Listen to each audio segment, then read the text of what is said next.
Okay जी, आपको screen नजर आ रही है? जी। ओके। लास्ट क्लास में हमने 6 क्वेश्चंस तक किया था। ठीक है, काइनेटिक मॉडल ऑफ मैटर के क्वेश्चंस।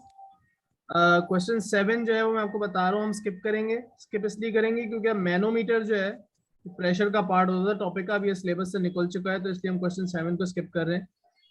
हम क्वेश्चन 8 पे जाएंगे। इसका ईयर देख लो, नोट डाउन कर लो। और जरा आज मैं थोड़ा सा जल्दी जल्दी करवाऊंगा क्वेश्चन, ठीक है? तो साथ साथ करना बेटा, ठीक है?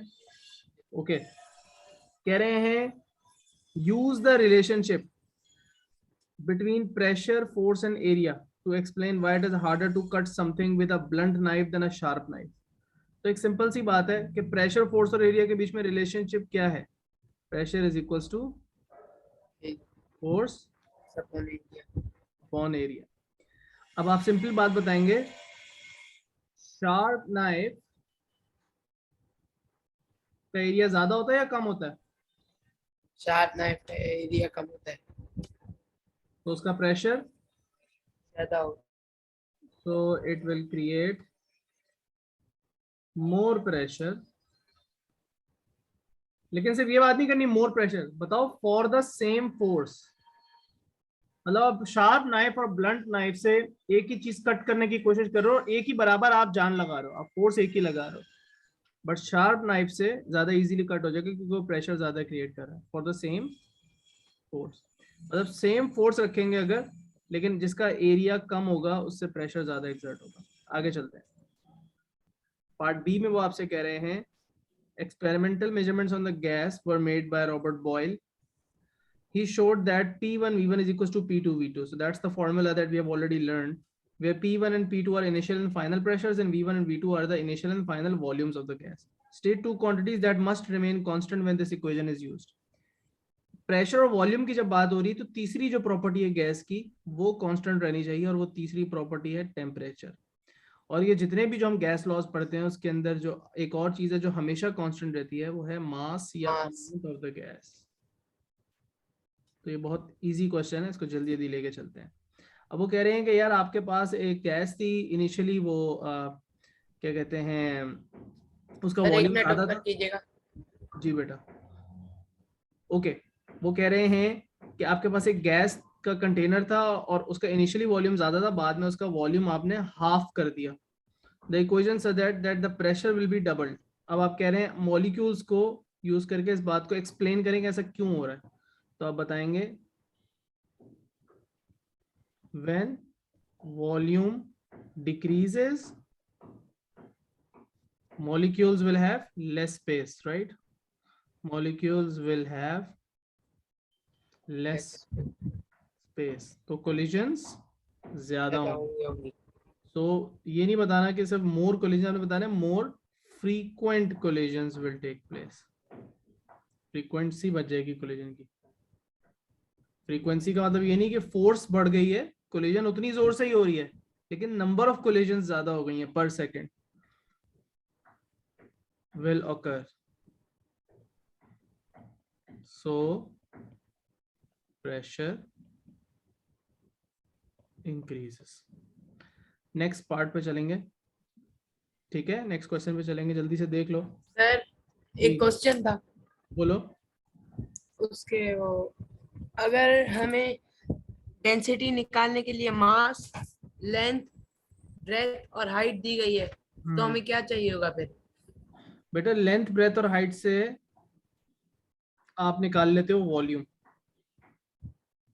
और डेंसिटी का फॉर्मूला होता है मास अपॉन वॉल्यूम। तो अगर आपको मास दिया हुआ है तो पहले लेंथ ब्रेथ और हाइट को मल्टीप्लाई करके वॉल्यूम आएगा, और फिर मास और वॉल्यूम को डिवाइड करके डेंसिटी आ जाएगी।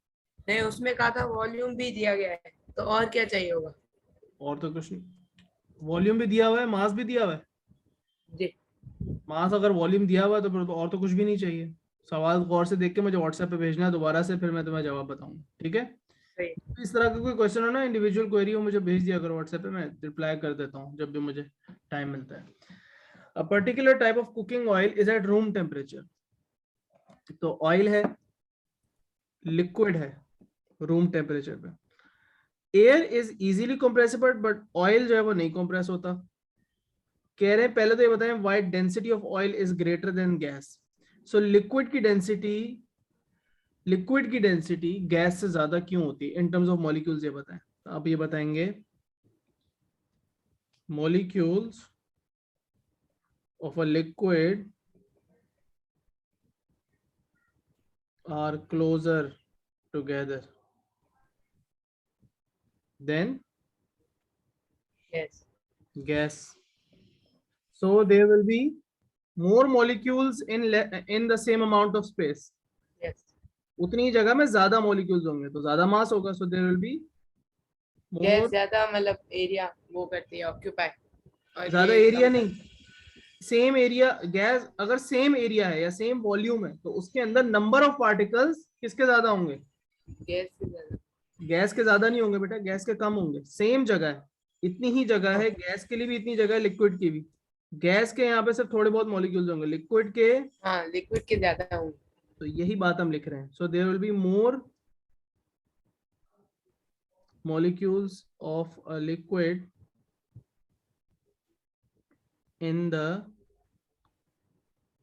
same volume, इसलिए ज्यादा डेंसिटी भी होगी. वाई ऑयल मतलब लिक्विड जो है वो कंप्रेस क्यों नहीं हो सकते? अब वो ये कह रहे हैं कि अगर आप गैस को कंप्रेस करने की कोशिश करो तो गैस हो जाती है कंप्रेस, लेकिन अगर लिक्विड को कंप्रेस करने की कोशिश करो तो लिक्विड कंप्रेस नहीं होता. इसकी वजह क्या है? पहले तो इसके अंदर भी यही बात करेंगे. Since molecules of liquids are close together, molecules of liquids.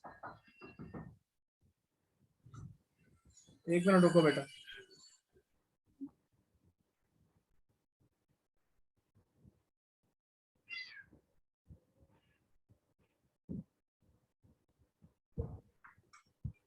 Since molecules of the liquid are closer together. आवाज आ रही है बेटा? Yes sir.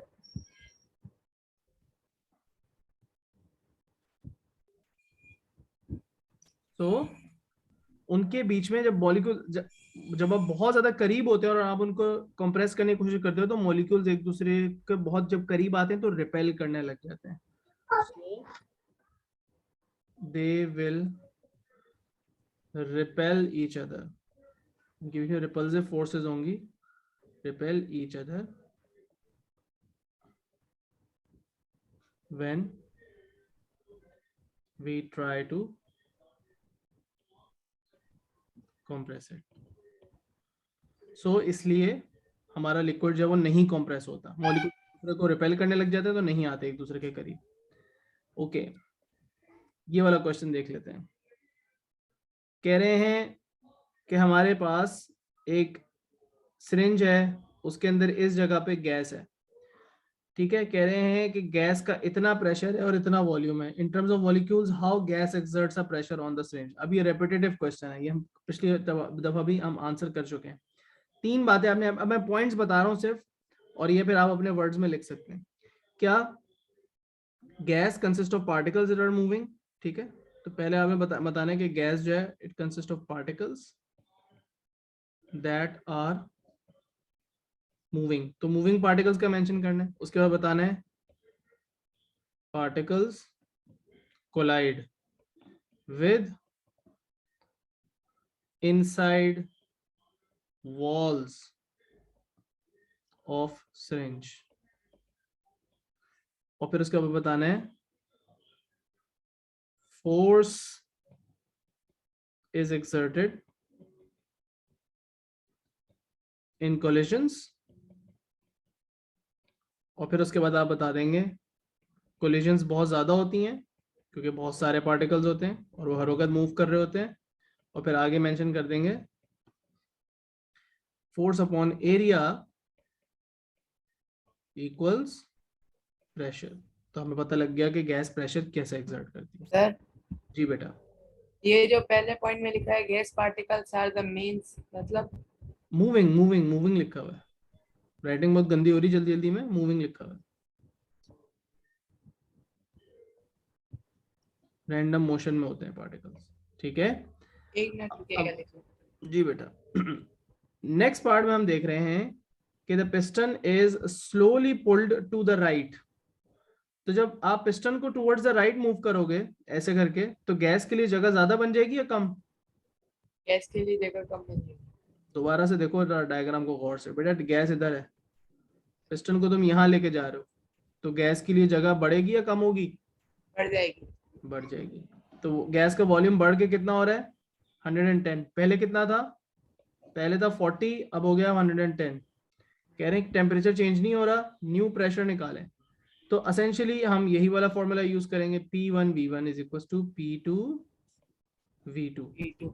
अब आपको इसमें क्या क्या पता है? इनिशियल प्रेशर पता है 1.1 टाइम्स 10 टू द पावर 5, ये आपका पहला इनिशियल प्रेशर है। V1 आपको पता है 40 है। P2 आपको नहीं पता, और आपको पता है कि V2 है 110। अब आपने इसको रीअरेंज कर लेना है। यहाँ पे आएगा 1.1 इंटू 10 की power 5 multiplied by 40 and this will be divided by 110। इसको आप कैलकुलेट करेंगे और मुझे जवाब बताएंगे। तो क्या हो जाएगा हमारे पास?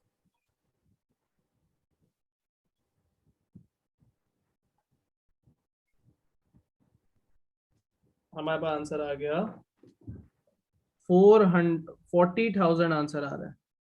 ठीक है, पास्कल्स। तो या तो आप ऐसे लिख सकते हो या फिर ऐसे भी लिख सकते हो, 40,000 भी लिख सकते हो या ये भी लिख सकते हो, 4.0 times 10 to the power 4।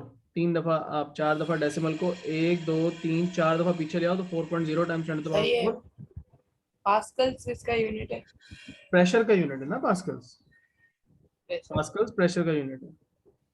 Okay, अब ये क्वेश्चन थोड़े से आगे चल के रेपिटेटिव होते जा रहे हैं, तो हम ज्यादा जो है वो चलो देख लेते हैं थोड़े से, 2-3 सर एक मिनट क्वेश्चन। क्वेश्चन दिखाइएगा। जी जी दिखा रहा हूँ।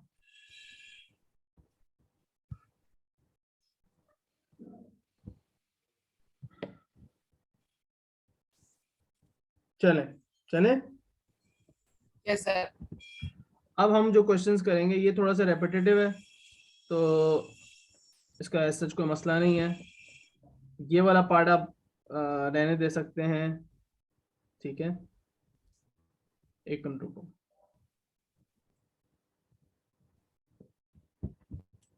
हाँ, ये भी वही P1V1 is equal to P2V2 वाला ही है, ये भी हो जाएगा। अभी हम कुछ नया क्वेश्चन करते हैं।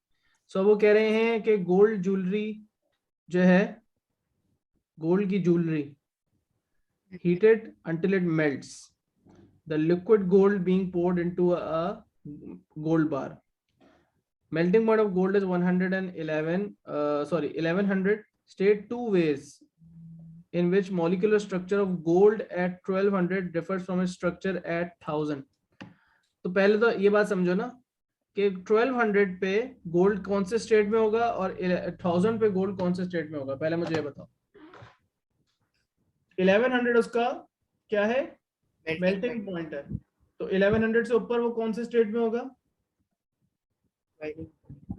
सॉलिड स्टेट में होगा या लिक्विड स्टेट में? मेल्टिंग पॉइंट एक मिनट सर लिक्विड में होगा। और जाहिर सी बात है मेल्टिंग पॉइंट से नीचे होगा सॉलिड स्टेट में होगा। तो अब आपने मॉलिक्यूलर स्ट्रक्चर बताना है, एसेंशियली मॉलिक्यूलर स्ट्रक्चर में डिफरेंस बताना है। तो एसेंशियली आपने सॉलिड और लिक्विड का डिफरेंस बताना है। सो आप ये बताओगे at 1000 degree Celsius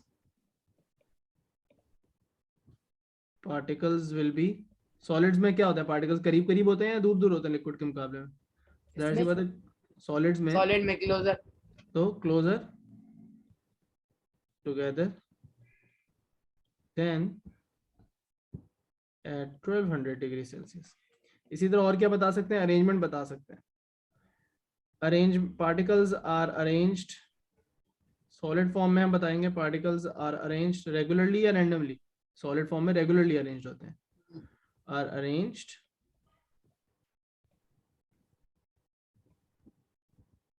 regularly at 1000 degree Celsius but randomly at 1200 degree। और भी बता सकते हो आप इसमें, लेकिन हम जब दो पूछे हैं तो दो ही लिखेंगे आप। अगर आप तीन लिखेंगे भी तो आप सिर्फ पहले दो चेक करेंगे और कुछ नहीं करेंगे। और वैसे क्या डिफरेंसेस हैं सॉलिड्स और लिक्विड्स में? सॉलिड्स में जो पार्टिकल्स हैं वो सिर्फ वाइब्रेट कर रहे होते हैं, लिक्विड्स में दे can move past each other. Secondly solids के अंदर फोर्सेस जो हैं मॉलिक्यूल्स के बीच में वो ज़्यादा स्ट्रांग होती हैं, लिक्विड में उसके मुकाबले में वीकर फोर्सेस होती हैं। तो ये सारी बातें आप लिख सकते हैं। वही क्वेश्चन दोबारा से रिपीट है, बट दिस टाइम लिक्विड और गैस के बीच में डिफरेंसेस बताने। ठीक है, सो लिक्विड और गैस के बीच में क्या डिफरेंसेस हम बता सकते हैं। अब 3 पूछें तो 3 ways in which a gas differs from a liquid। तो अब गैस और लिक्विड के बीच में क्या डिफरेंसेस हैं और जल्दी जल्दी देख लें। बहुत ज्यादा डेंस है इन टर्म्स ऑफ मॉलिक्यूल्स बताना है, तो मॉलिक्यूल्स को आपने मॉलिक्यूल स्ट्रक्चर का ही बताना है। अगेन लिक्विड के अंदर मॉलिक्यूल्स क्या होते हैं, क्लोजर, मतलब सॉलिड। गैस में होते हैं बहुत दूर, फर्दर अपार्ट। अब हम लिक्विड और गैस को कंपेयर कर रहे हैं। उसके बाद लिक्विड के अंदर आप बता सकते हैं कि they can move past each other, particles can move past each other. लेकिन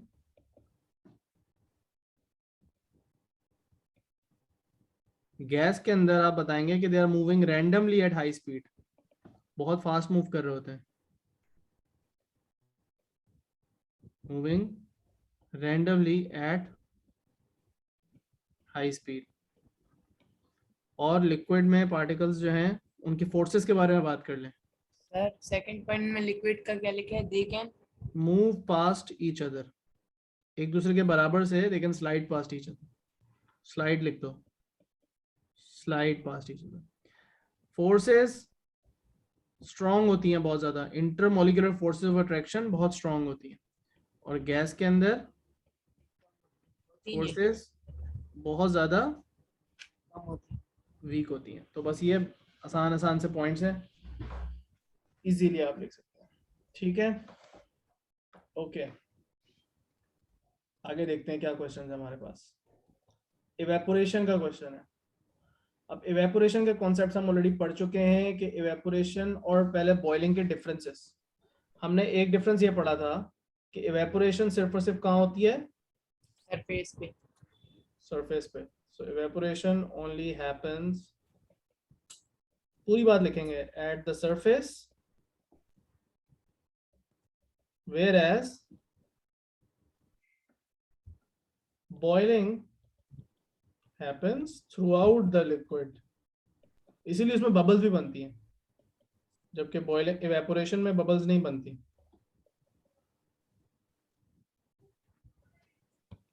उसके बाद क्या बात हो सकती है कि इवेपोरेशन किसी भी टेम्परेचर में हो सकती है। Evaporation can happen at any temperature, but boiling only happens at the fixed boiling point। ठीक है, at boiling point of that liquid। Her liquid का अपना अपना बॉइलिंग पॉइंट होता है। सर एक मिनट रुकिए, क्या कह रहे हो बेटा? एक मिनट रुकिए। जी जी जी।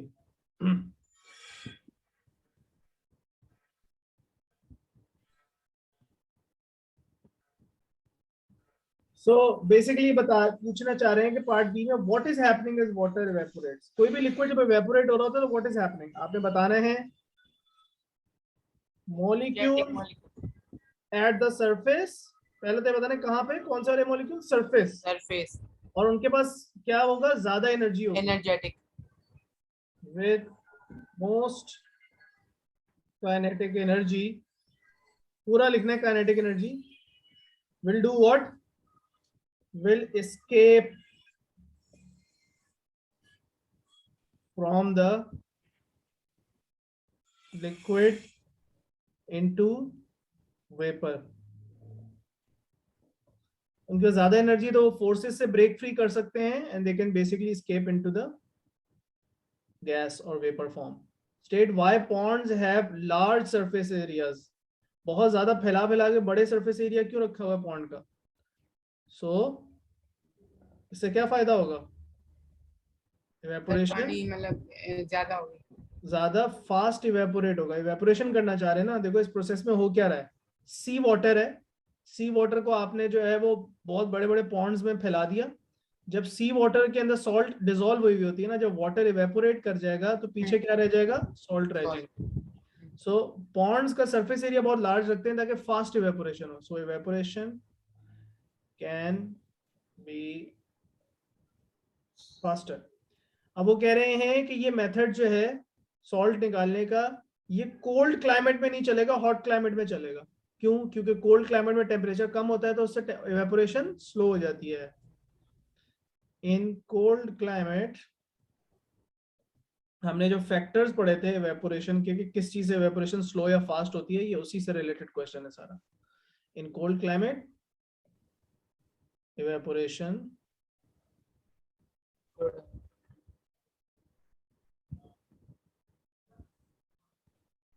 will be slower, right? और क्या क्वेश्चन है हमारे सर पास? 1 मिनट ऊपर कीजिएगा। जी बेटा 1 मिनट रुके जरा, कर रहा हूँ।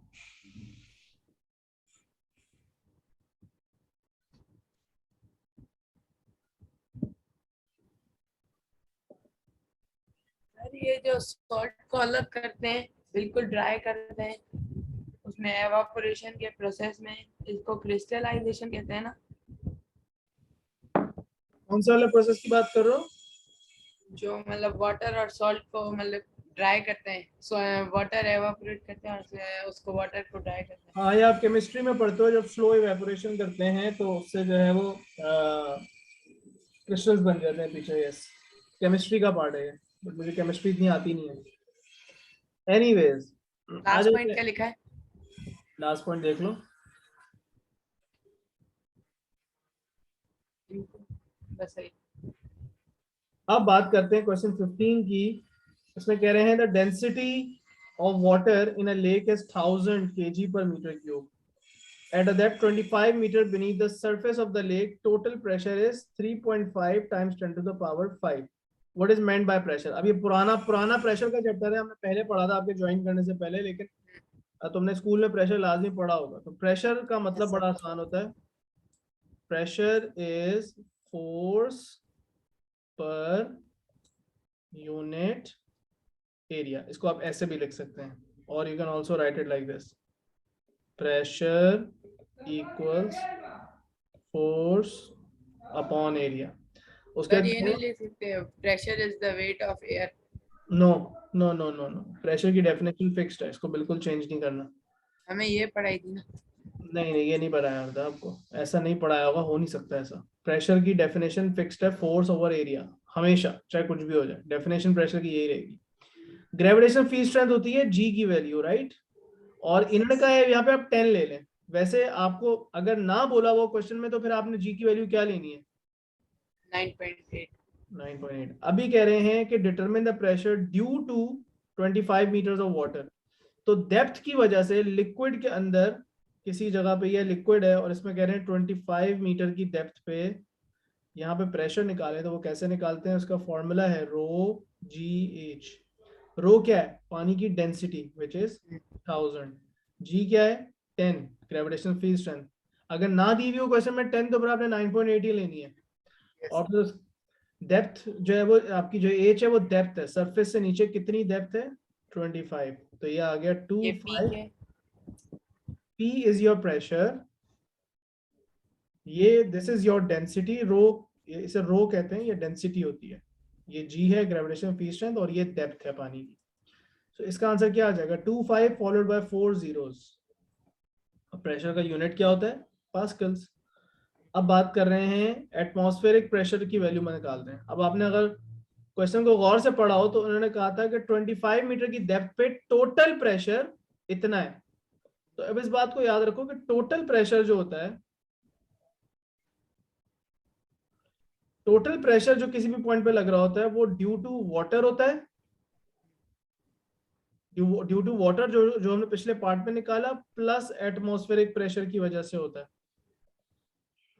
अब टोटल प्रेशर की वैल्यू उन्होंने हमें दी हुई है, कितनी दी हुई है? 3.5 टाइम्स 10 to the power 5, ठीक है। ड्यू टू वाटर कितना प्रेशर लग रहा है ये हमने पिछले पार्ट में निकाला 250,000, या इसको ऐसे भी लिख सकते हैं 2.5 इंटू 10 की पावर 5 प्लस एटमॉस्फेरिक प्रेशर मुझे फाइंड आउट करना है। स्क्रीन शेयरिंग रुक गई, मैं दोबारा से शेयर करूंगा स्क्रीन, वेट करूंगा मेरा, ठीक है। ऑलराइट, तो हम बात ये कर रहे थे कि टोटल प्रेशर उन्होंने हमें क्वेश्चन में दिया हुआ है, बिल्कुल क्वेश्चन के ऊपर शुरू में कितना है, इतना, तो टोटल प्रेशर ये आ गया। ये होता है due to water plus due to atmosphere. Atmospheric pressure वो हमसे पूछ रहे हैं, ये हमें निकालना है। ड्यू टू वाटर कितना प्रेशर है ये, जो कि मैंने यहाँ लिख दिया स्टैंडर्ड फॉर्म में। अब मैंने सिर्फ 3.5 टाइम्स 10 टू द पावर 5 और 2.5 टाइम्स 10 टू द पावर 5 को माइनस करना है। सो 3.5 माइनस 2.5 कितना होता है, 1.0 times 10 to the power 5 pascals. मेरे पास सर जी, ये 2.5 मल्टीप्लाई बाय 10 की पावर 5 ये कहाँ लिखा हुआ है बेटा 250,000 को स्टैंडर्ड फॉर्म में कन्वर्ट करना आता है। यहाँ पे डेसिमल है, 1 2 3 4 5 दफा डेसिमल पीछे लेके जाऊंगा तो इसको लिख दूंगा 2.5 टाइम्स 10 टू द पावर 5। इसको कन्वर्ट किया है। जी, जरूरी नहीं है कि आप करो, आप कैलकुलेटर में ये भी लिख सकते हो एज इट इज, ये भी लिख सकते हो 250, इसको 250,000 लिख देते, एक ही बात थी। कैलकुलेटर में आपको ये भी डालना आना चाहिए, ये भी डालना आना चाहिए, ऐसे भी डालना आना चाहिए, आपकी मर्जी है, as long as you are calculating it properly it's fine, ठीक है। अब हम बात करते हैं, ये आगे जो सवाल है थोड़ा सा मजेदार है। कह रहे हैं कि एक अंडर वाटर डेप्थ गेज है। डेप्थ गेज मतलब डेप्थ गेज करता क्या है, डेप्थ को मेजर करता है। आप पानी के अंदर अगर जा रहे हो, आप पानी के अंदर छलांग लगा रहे हो, आपके पास ये गेज है, तो अगर आप यहाँ पे खड़े हो तो आपको ये प्रेशर मेजर करके बताएगा गेज कि आपके पानी के अंदर कितना नीचे आए, वो आपकी डेप्थ बताएगा आपको ये, ठीक है। तो ये गेज आपको बताता है कि आप पानी में कितना नीचे जो है वो डाइव कर चुके हो। सो ये बिल्कुल क्या है, it's simply consist of a gas inside it, consist of a gas and there is a movable piston which is free to move, ठीक है, piston is free to move and there is just simply gas trapped inside the piston and the cylinder, ठीक है। अब वो कह रहे हैं the outer face of the piston is in contact with water। जाहिर सी बात है, जब आप इसको लेके पानी के अंदर जाओगे तो इसके पिस्टन की बाहर वाली साइड पे क्या चीज होगी, पानी होगा। यहाँ पे सब जगह पे पानी होगा, तो यहाँ पे वाटर का प्रेशर एक्सर्ट हो रहा होगा, प्लस जो टोटल मतलब टोटल प्रेशर जो हमने पीछे निकाला था वो एक्सर्ट हो रहा होगा इसके यहाँ पे पिस्टन की बाहर वाली साइड पे टोटल प्रेशर एक्सर्ट हो रहा होगा, जो कि हमने कितना निकाला था ये बताया हुआ था हमें क्वेश्चन में। सिर्फ उसमें से वाटर का प्रेशर ये था और एटमॉस्फेरिक प्रेशर उसमें से ये था जो अभी हमने पिछले पार्ट में कैलकुलेट किया। अब वो कह रहे हैं outer face is in contact with water as the depth gauge is lowered into water। जितना पानी में आप नीचे जाओगे piston moves into the cylinder, this moves a needle। इससे एक नीडल है, आपके डेप्थ गेज के ऊपर इस तरह की एक डायल आ रहा है, डायल के ऊपर नंबर्स लिखे हुए हैं कुछ, और एक नीडल है जो आपको बता देती है कि कितना प्रेशर है, ठीक है। सो आप पानी के अंदर जाएंगे, जितना ज्यादा आप नीचे जाएंगे उतना ज्यादा बाहर से प्रेशर एक्सर्ट होगा, because the deeper you go in water the more pressure is exerted on the outside of the piston. तो उतना ही ज्यादा जो है वो नीडल टर्न करेगी और आपको वो प्रेशर बताती रहेगी डायल के ऊपर। अब वो कह रहे हैं कि वो डायल आपको क्या इंडिकेट करके देगा, पानी की डेप्थ बताएगा। सो इसको कैलिब्रेट किया हुआ है ताकि वो डेप्थ बता सके। Explain why the piston moves into the cylinder. तो क्यों मूव करेगा, एज सो विद डेप्थ हमें ये पता होना चाहिए प्रेशर के चैप्टर से, और हमने ऊपर कैलकुलेशन भी की, रो जी एच हमें क्या बताता है कि डेप्थ के साथ प्रेशर बढ़ता है। With depth pressure increases due to water on the outer surface of piston। Since pressure outside is greater than pressure than gas pressure, जो अंदर से गैस पिस्टन पे प्रेशर लगा रही है वो तो कम होगा, बाहर से प्रेशर ज्यादा होता जा रहा है। So piston naturally will, where will it go, moves inside, so piston moves inside. The temperature does not change as the piston moves into the cylinder. In terms of molecules, what happens to the pressure of the trapped gas as the piston moves into the cylinder? तो वो कह रहे हैं कि यार ये जब piston अंदर मूव करना शुरू करेगा, अब देखो ना अंदर गैस के क्या है, अंदर गैस के पार्टिकल्स हैं.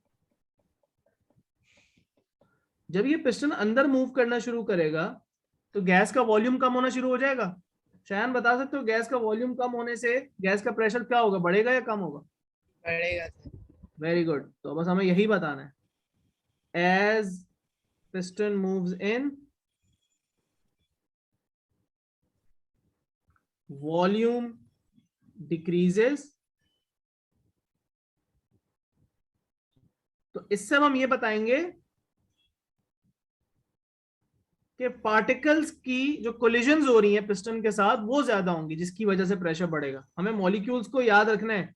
हमें सिर्फ डायरेक्ट ये नहीं बता देना सो प्रेशर विल इंक्रीज, उससे तो सिर्फ 2 या 1 मार्क मिलेंगे. हमें मॉलिक्यूल्स को बताना है कि वो क्या कर रहे हैं. So gas particles या gas molecules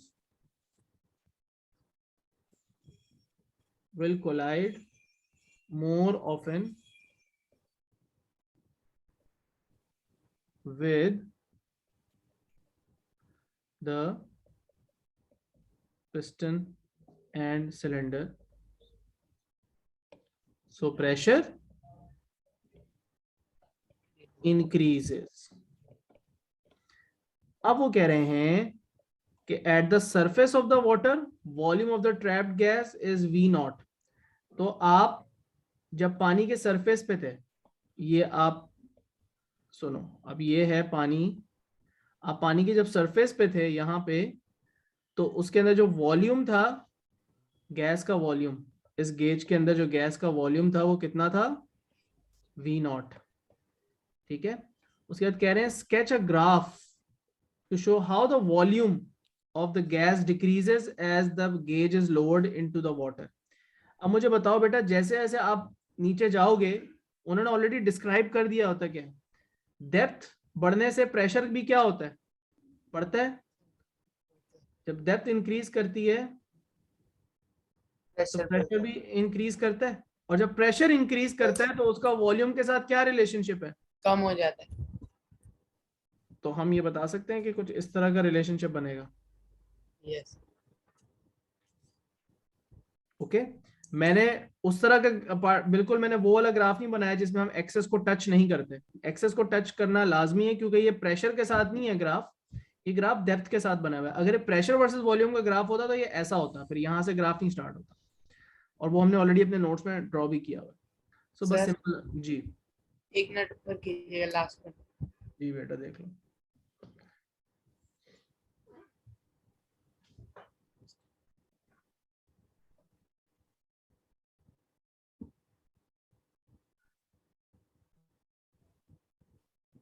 ओके सर.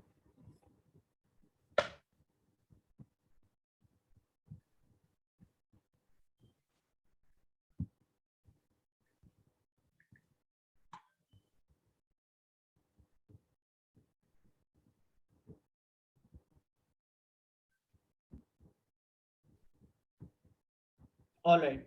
तो अब हमारे पास ख्याल से एक इसी क्वेश्चन के 2 पार्ट रह गए हैं, बाकी तो सब कुछ हो गया. The instruction for the depth gauge state that each time instructions में लिखा हुआ है कि each time it is used needle should be set to 0 at the surface of the water. इसका क्या रीजन हो सकता है कि नीडल को वापस 0 पे क्यों सेट करना है आपने?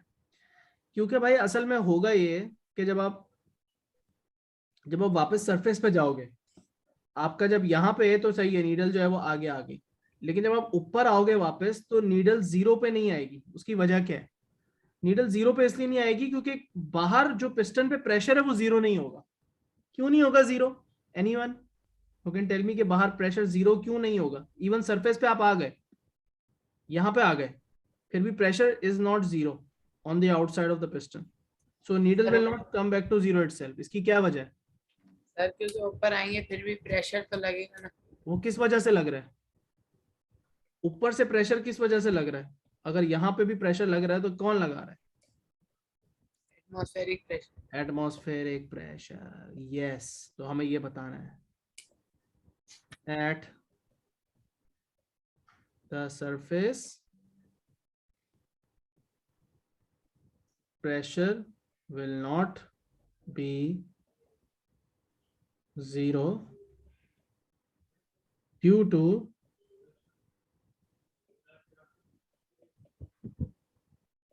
atmospheric pressure. ओके आगे कह रहे हैं density of the air, density of the air inside the gas increases, density of water remains constant. Explain in terms of molecules of water why density of the water remains constant. Water की density क्यों constant रहती है? क्योंकि water compress नहीं हो सकता। Water is a liquid, और इसको हम ऑलरेडी एक्सप्लेन कर चुके हैं कि लिक्विड क्यों नहीं कंप्रेस हो सकते, because if you try to compress them the molecules are already so close together that they will start repelling each other. Water is a liquid, so its particles are very close, so it cannot be compressed due to strong repulsion between particles when we try to compress it. अब जब compress नहीं होगा तो इसका मतलब उसका volume कम नहीं होगा, वॉल्यूम चेंज नहीं होगा तो डेंसिटी चेंज नहीं होगी। तो ये हमारा पूरा चैप्टर जो है ये कंप्लीट हो गया है। अब ये तो बहुत ही स्टैंडर्ड सा क्वेश्चन है in terms of molecule structure of a solid, बस ये लास्ट क्वेश्चन है, ये तो आप कर ही लोगे। बीच में एक दो क्वेश्चन मैंने छुड़वाए लेकिन हमने ये पूरी फाइल कंप्लीट कर ली है। नेक्स्ट क्लास जब हम रखेंगे तो हम थर्मल प्रॉपर्टीज ऑफ मैटर के क्वेश्चंस जो हैं वो अटेम्प्ट करेंगे, ठीक है। इसके अंदर थोड़े कम क्वेश्चंस हैं लेकिन इसमें कैलकुलेशंस वगैरह ज्यादा होंगी, specially specific heat capacity related, ठीक है। So will go through this file and will attempt certain questions. कुछ क्वेश्चंस छोड़ने पड़ेंगे क्योंकि वो लेटेंट हीट के जो कैलकुलेशंस हैं वो अब चैप्टर में नहीं रही हैं, सिलेबस थोड़ा सा चेंज हुआ है। एनीवे, सो नेक्स्ट क्लास में इंशाल्लाह बाकी के क्वेश्चंस करेंगे। बाकी सारा ये लेक्चर रिकॉर्ड हो गया तो मैं अपलोड कर दूंगा, ठीक है। चलो सर जी बेटा, ये जो लास्ट क्वेश्चन कराया था आपने उसके वो दिखा देंगे पॉइंट्स? एक मिनट। ये लो चले भाई, ओके देख लो स्क्रीनशॉट ले लो बेशक।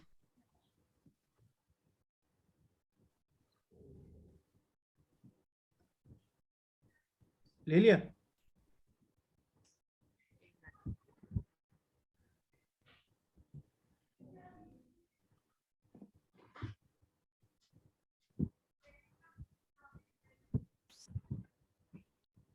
Yes sir. चलो थैंक यू, अल्लाह हाफिज।